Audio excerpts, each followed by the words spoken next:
What do you immediately think of when I say computer games? Does it make you think of teenage boys locked in a darkened room, shooting their friends over the internet? Does it make you think of the racing games, the football games, the games that the media has told us is the games industry?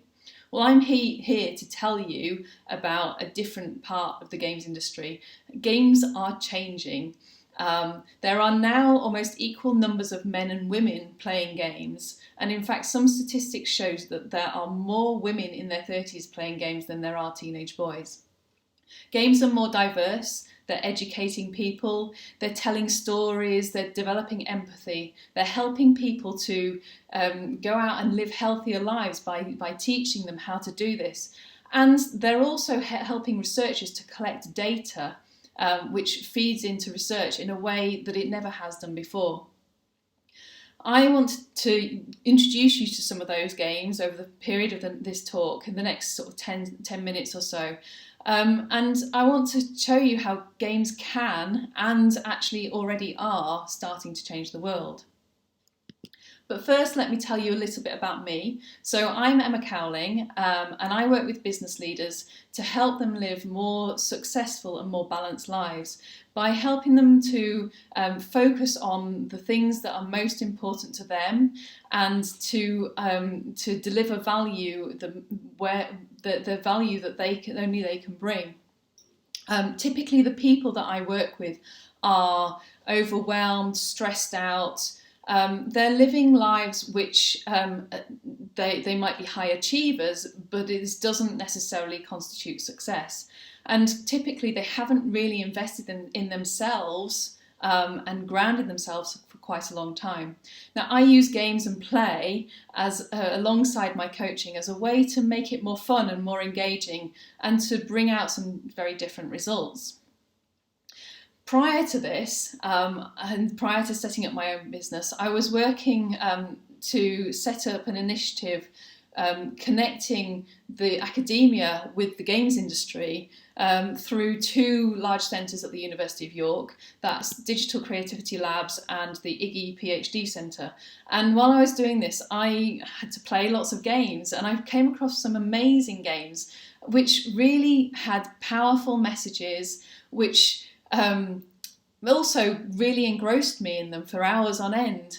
But at the same time, I also met some fantastic game developers and people who are in the industry who want to change it and make it more diverse, who want to change the things that are coming out of it into things that are much more meaningful.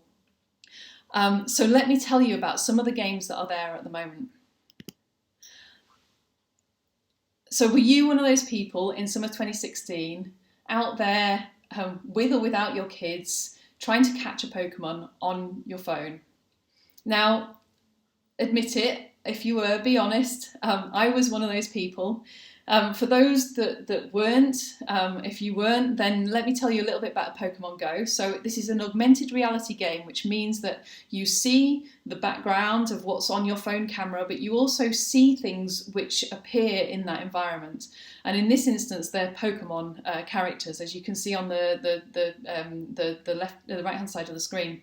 So what happens is that you wander around the map and it shows Pokemon appear.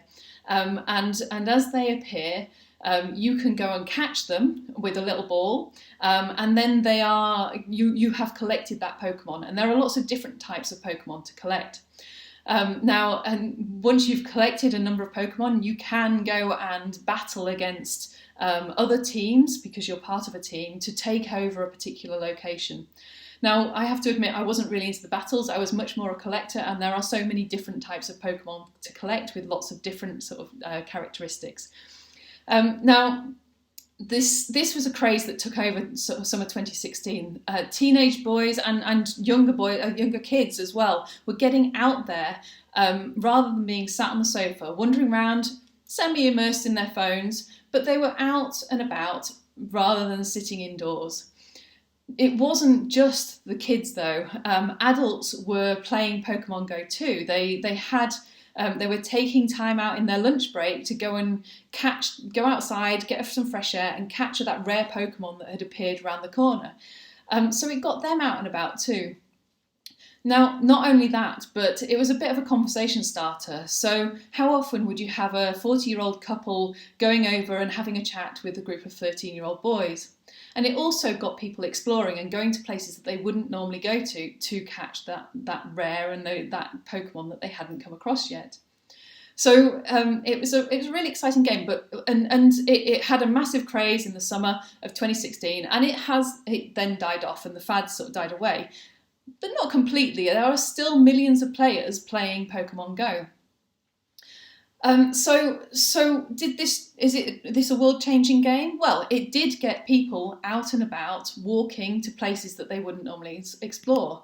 And in fact, the statistics are that Pokemon Go players collectively walked 8.7 billion kilometres in 2016. Now, that's the distance to the edge of the solar system.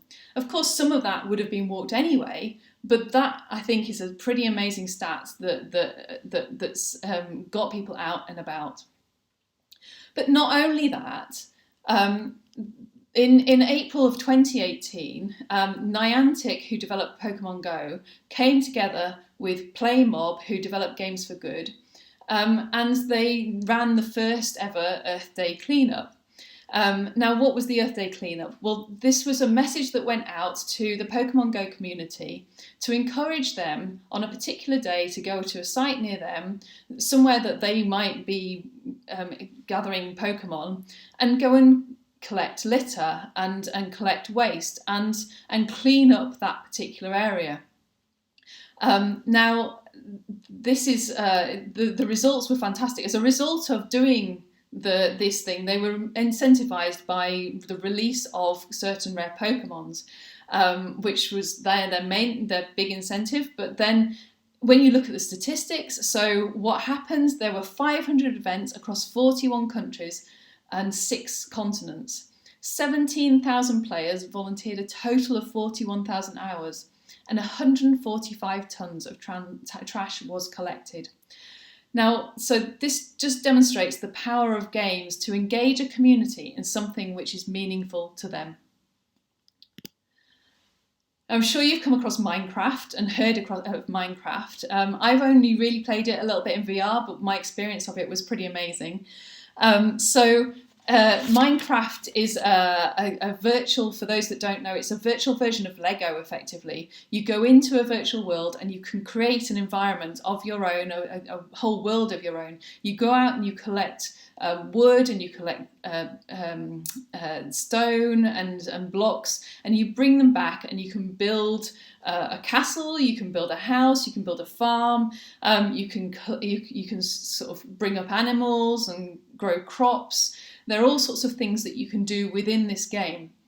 The advantage it has over Lego is that you don't have to clear all the blocks away at the end of the day. So, and you can go on building this, leading to some really, really fantastical experiences. Minecraft, is this changing the world? Well, it's engaging children and adults as well in a creative world that they can develop. So it's encouraging imagination. But not only that, so I came across a book recently and have read a book recently called A Boy Made of Blocks by Keith Stewart. And what this book showed me was the way that Minecraft is reaching and providing a world for children that wouldn't normally engage in the real world. So A Boy Made of Blocks is about a severely autistic child who discovers Minecraft and starts to create his own world within that. And the advantage of Minecraft is that he can create the rules in this world. He has control. He can decide how things work, and there's no one else to come along and change that and start messing around with it. At the same time, as his world develops, he invites his dad in to join him and to play with him, and it puts them on a more equal footing, because he's defining the rules, and he can tell his dad what he wants him to do. So his dad starts to see his creativity and starts to understand better how he works and the sorts of rules that he wants in the real world.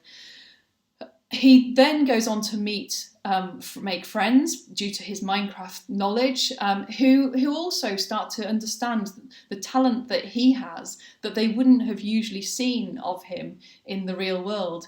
And it changes their perspective on him, and he gets to make friends in a way that he really wouldn't have done had he not had the chance to explore Minecraft.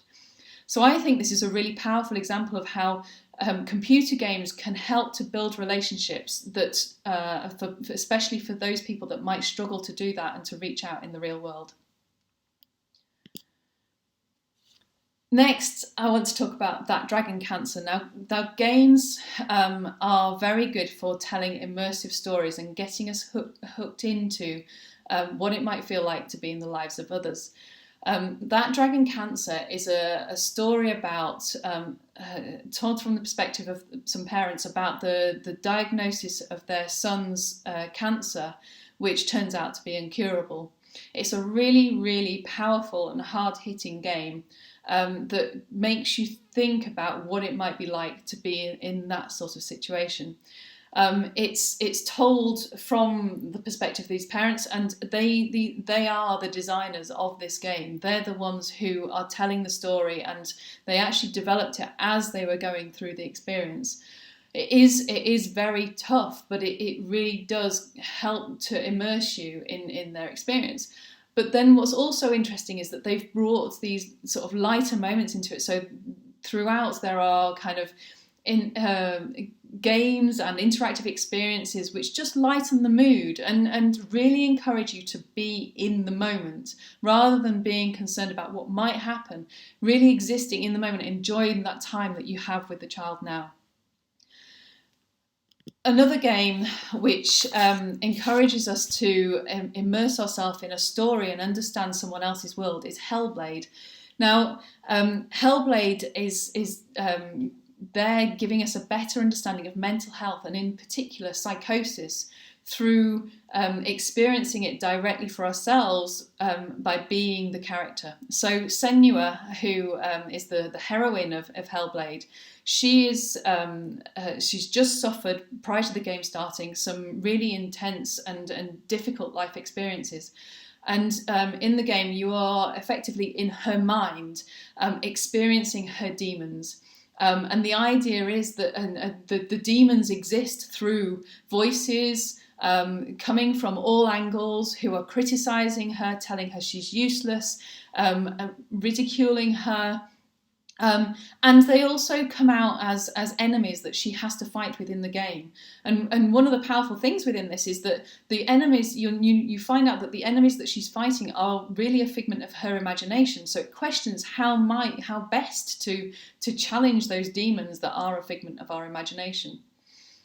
In designing this game, Ninja Theory, the main developers, they worked with neuroscientists from Cambridge. They worked with a user group who do experience voices and other kind of unusual sensual experiences. And they got input to make sure that the game was as realistic as possible of people's experience of psychosis. And the sorts of things that this inspired is that, so for example, when you play the game wearing headphones, and they've implemented binaural audio, which means that the sounds and the voices are coming from all angles, and being very representative of psychosis sufferers. And at the same time, they've not implemented a head-up display. So what that means is a head-up display is where they show you have vital statistics, and it tells you information about what's going on in the game.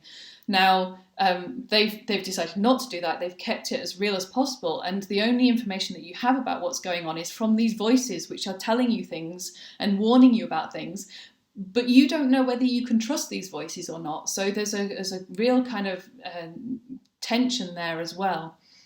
On top of that, they've also used the idea that sometimes you are in first person, so you're embedded in the game, and at other stages you're in third person, so you are watching Senua from just behind her. And apparently that's a very common experience of people with psychosis.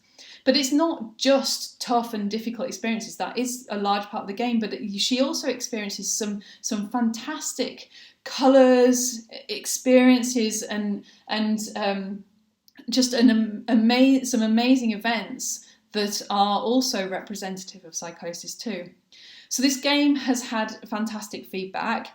It's won 5 BAFTAs. It was actually Wellcome Trust put some money in to help with that link with the research. And it really shows how you can use a game to reach a completely different audience. So people who are playing this wouldn't usually engage in any sort of understanding or discussion or of mental health and psychosis, but it's giving them an understanding of what that might feel like, and giving them a fantastic game to play along the way. So another game which is telling a story, but a very different story and in a very different way, is My Child Lebensborn. So this is a game which is about you are the adopted parent of a 7-year-old child. And she was born of a Nazi soldier in Norway just after World War II. And what you're doing is you're helping her navigate her life so that she can deal, and helping her to deal with bullying and rejection that exists in the world outside. So you're really encouraged to kind of develop a relationship with this child and try to understand what's going on in her world. And you're asked to make decisions such as, do I do overtime tonight in order to make sure I can get food on the table so that she's not hungry? Or do I go home and make sure I'm there for her when she gets home from school in case she's suffered a bad day and people have picked on her? And you're also making decisions about, do I let her go to this parade where the neighbours have warned her and warned you to keep her away, so there's a risk that she will be ridiculed, but she's so excited about going to this parade. So how do you manage that situation? And do you tell her about her parents? Do you explain to her what is a Nazi kid? Will she understand?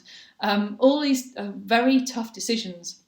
Now the gameplay is really interesting in the sense that your way of understanding her is not just through what she tells you. Children don't tell you everything, but you get to see pictures that she draws based on experiences that she's having outside at school. So you don't see them, that you see the pictures, and this gives you an idea of what's going on in her head, and it's quite tough. You also, through the journal of your character, you start to learn about what Lebensborn is, and what actually happened in Norway. And through this game is telling the stories of real people who I wouldn't have known anything about this at all. It's a really impactful game, and it shows what can be done on a mobile platform. And it just, for me, so one of the biggest impacts it had was it reintroduced the idea and questions my ideas on racism. So the story actually makes a point at one point of the fact that the way that the Norwegians approached these children wasn't that different from the way that the Nazis approached the Jews. So it's a game that's well worth playing and playing through to the end. It's not that long. I've recently just finished it. And I think it shows how games can be used to help people to put themselves in a different, in the position of another person and understand from their perspective, and helping them to remove judgment. And it's by removing judgment and that we can connect better with people, and that's how the world will change. Carrying on the theme of war, Lila and the Shadows of War is a game which I came across at the Game Developers Conference, that was where I heard the developer speak, who's a Palestinian man, and he didn't just talk about the development of the game, he also told the story of how challenging it was to get this game out there in Palestine, in an environment, such a political environment, where speaking out runs the risk of you being thrown in jail. Now, this game is based on real events within the Gaza Strip, and it takes the sort of the backdrop, that dark backdrop that you can see here, and in the background is taken from a sort of real event. So you can see the real picture in the front and the backdrop for the game in the back. And what it is, it's a fairly simple platform game where you are taking his wife and daughter. You're helping him take his wife and daughter and helping them to escape. It's quite an interesting game, and although it's simple, the thing that really struck me was as I was playing along and these bullets were coming out of the darkness and bombs were coming from above. The reality and the fact that it's based on a real situation made me really kind of think about what it must be like to have been in that situation. And this is what he was trying to get across, trying to share the feelings in the game, to share the message of what it feels like to live as Palestinians in Gaza. Moving on to a game which is being used to boost research. So Sea Hero Quest is a game that was developed by Alzheimer's UK and universities, a number of different universities, to build a data set to feed into dementia research. Now, the game itself is a navigational game where you navigate through more and more complex 3D environments. And when you're asked to do various things which demonstrate that you know where you've come from, various different parts. Now, the idea about this is that it's to collect an understanding and a baseline understanding of how people make navigational decisions to feed into research on Alzheimer's. So in early stage Alzheimer's, what happens is that one of the first symptoms is that people lose their navigational ability and their ability to orientate themselves. So by having this baseline of data, they can start to look at and get a better understanding of what the differences are and what are those characteristics that start to appear in early stage Alzheimer's, with the intention of being able to identify the development a lot earlier on and to help doctors with that, but also to inform research much more. Now, over the period of the 1 to 2 years that this game was live, nearly over 4.3 million players played the game, giving a total of 117 years of playtime. And this amount of data is for researchers is something that has never really been seen on a scale before this. So the impact and the potential impact of games for research is very, very significant. Moving on to the final game I want to talk about, Mission 1.5. Now, this is a game which was developed and has only recently been launched. Developed by a company called Playmob that I mentioned right at the beginning, that did the Earth Cleanup Day with Pokemon Go. And they've worked with the UN here, the United Nations, to develop a game to educate people on climate change. And the idea is that you go in and you're asked to make decisions about where you should invest, and you're given some feedback about the impact of your investment in various different scenarios. And your aim is to keep the temperature rise of the planet under 1.5 degrees. Now you play through various different scenarios, and at the end of each scenario you get asked what you think are the priorities for the world leaders to take for your country. And the idea is that the UN will gather this information and share it with leaders around the world. So this is a really interesting kind of use of a game to both educate people but also to get their feedback, and it's a great example of how games can be used in a completely different way.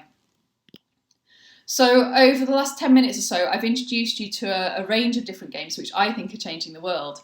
There are loads more out there, and in doing the background for this, there were quite a number that I really want to now go away and play because I haven't, and I'll leave a list of those as part and make sure they're associated with this video.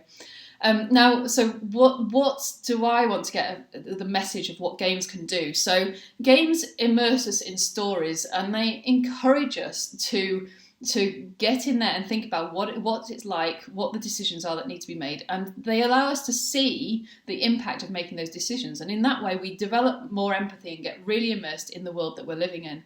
They encourage us to connect with these different worlds, and in doing so, we understand the different perspectives, and it encourages us to be less judgmental and of people, and to take the time out to understand their world. The playful nature of games allows us to tackle difficult topics in a lighter way, and by doing that, it encourages us to be more open about the experiences and to explore more and understand more. And by doing that, we learn. We learn through play, and this is both unconscious and conscious as a result of doing that. And then there's the digital nature of games, which really does mean that researchers can get a better understanding of what our behaviours are, and gives them huge amounts of data which hasn't ever been known before. But to have a real impact on the world, we need more games to be developed that know about this impact that games can have. And we also need a diverse range of people developing those games. So we need different genders. We need a balance of sexual orientations and of ethnicity, neurodiversity. All of those different experiences are really important to be part of this industry in order to get those strong messages out there.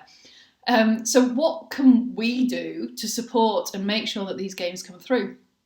So I think the biggest thing that you can do is go and play some of these games, the games that have the messages, the games that are developed to help you understand and get different experiences. Because the more that you play them and the more that you invest in them, the better the business case is for more to be developed. So that, I think, is what, if you had one thing to take away from this, go and play some of these games and go and get an experience of them and invest in this area.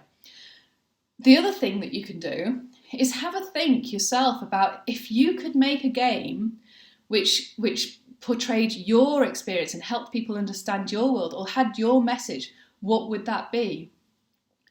So for me personally, my game that I'm working on at the moment is about the work environment and how difficult and how to really encourage the conversation to be had about how we expect people to work harder and harder, and as a result of that we think that they will achieve better results. So I'm trying to challenge that idea that working longer hours leads to better performance. And for me personally, I've learned myself that if I'm in a good place, then I can do in 5 minutes something that will take me 3 hours when I'm in a low place. So for me, that's a really interesting conversations to start to have. Is it better for me to go away and take 2.5 hours to take myself from a low place to a high place so I can go and spend 5 minutes doing the thing I need to do and probably end up motivated to do more off the back of that and excited about what I'm doing, as opposed to slogging on through and taking hours and hours to do it and running myself into the ground. So that's the sort of conversation I want to encourage with my game. It's at very early stages in the design side of things. So I'm starting to do some play testing. If you're interested, I'm really open to ideas and feedback. So please feel free to contact me below. And if you've got any questions about any of this, then I'd definitely be open to a conversation. So all I can say is go out, play some of these games, enjoy yourself, and welcome any feedback.